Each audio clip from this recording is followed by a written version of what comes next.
উদ্বোধনের অপেক্ষায় স্বপ্নের পদ্মা সেতু আর মাত্র ৯ দিনের অপেক্ষা। এরই মধ্যে পুরোপুরি প্রস্তুত দেশের মাইল ফলক হিসেবে চিহ্নিত এই সেতু। এই মুহূর্তে সেখানে আছেন আমাদের সহকর্মী শাহনাজ ইয়াসমিন, তিনি সরাসরি যুক্ত হচ্ছেন আমাদের সাথে। শাহনাজ, উদ্বোধনের জন্য আসলে কতটা প্রস্তুত পদ্মা সেতু, সরেজমিনে আপনি কি দেখতে পাচ্ছেন?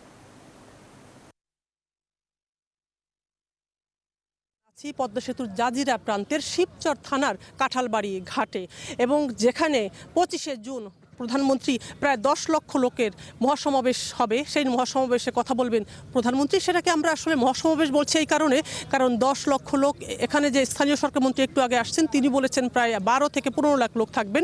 সেটা আসলে সমাবেশ বলতে মহাসমাবেশই হতে পারে। এবং আমার পিছনে আপনাকে একটু দেখাচ্ছি যে এই মঞ্চটি হবে প্রধানমন্ত্রীর জন্য। সেদিন এই মঞ্চে বসে প্রধানমন্ত্রী সেদিন কথা বলবেন, এবং এই মঞ্চটি করা হয়েছে পদ্মা সেতুর আদলে। এটাও জানিয়েছেন কিছুক্ষণ আগে এখানে এসেছেন যিনি স্থানীয় সাংসদ এবং সংসদের চিফ হুইপ লিটন চৌধুরী। তিনি বলেছেন যে এখানে আছে, সেদিন অনেক চমক থাকবে এখানে, এবং এই মঞ্চটি পদ্মা সেতুর আদলে করা হবে। কিছুক্ষণ আগে স্থানীয় সরকার মন্ত্রী এসে যে জানিয়ে দিয়ে গেছেন যে সেদিন 25শে জুনকে ঘিরে এখানে যে মানুষের সমাগম হবে তারা যাতে শান্তিপূর্ণভাবে এবং স্বস্তি নিয়ে এই সমাবেশে থাকতে পারেন, প্রধানমন্ত্রীর কথা শুনতে পারেন, সেজন্য সব ধরনের ব্যবস্থা রাখা হচ্ছে সব ধরনের মন্ত্রণালয় থেকে। স্থানীয় সরকার মন্ত্রণালয়ের পক্ষ থেকে এখানে 500টি পানির ব্যবস্থা করা হচ্ছে এবং 500টি শৌচাগার নির্মাণ করা হয়েছে, এবং যারা এখানে ভিআইপি গেস্ট আসবেন তাদের জন্য 20টি ভিআইপি টয়লেটের ব্যবস্থাও করা হয়েছে।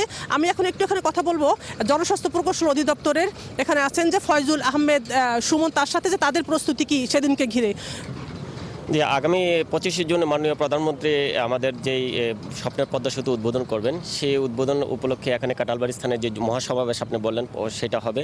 সেই স্থানটিও ইতিমধ্যে পরিদর্শন করার জন্য আমাদের স্থানীয় সরকার মন্ত্রণালয়ের মাননীয় মন্ত্রী মহোদয় আসছেন, এবং আমাদের জনস্বাস্থ্য প্রকৌশল অধিদপ্তর থেকে মূলত পানি সরবরাহ এবং স্যানিটেশন ব্যবস্থাটা যাতে সুনিশ্চিত করা যায় সেজন্য আমাদের প্রধান প্রকৌশলী মহোদয় সহ আমরা কিছু প্রকৌশলী মহোদয় এখানে আসছি, এবং আমাদের এখানে প্রায় 500টি শৌচাগার করা হয়েছে এবং ওয়াটার পয়েন্ট করা হয়েছে, আর তাছাড়া ভিআইপি ওয়াটার পয়েন্টও করা হয়েছে প্রায় 20টি, এবং শৌচাগার করা হয়েছে। তো সব কিছু মিলে আমরা আশা করি যে আমাদের ওয়াটার এবং স্যানিটেশনের যে ব্যবস্থাপনা করেছে সেটা সুন্দরভাবে সম্পন্ন হবে, এবং আমাদের স্বপ্নের পদ্মা সেতু উদ্বোধনে মাননীয় প্রধানমন্ত্রী যে উদ্যোগ নিয়েছেন সেটাও সফলভাবে সম্ভব হবে, এবং এই মহাসমাবেশটিও সুন্দর হবে বলে আমরা আশা করি। ধন্যবাদ ফয়জুল ইসলাম আপনাকে।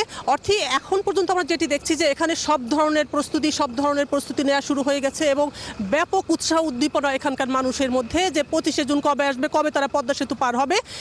যেই কষ্ট তারা এত বছর করেছে, যেই স্বপ্নের পদ্মা সেতুর জন্য তারা অপেক্ষা করেছিল, সেই স্বপ্ন এখন বাস্তবে রূপ নিচ্ছে।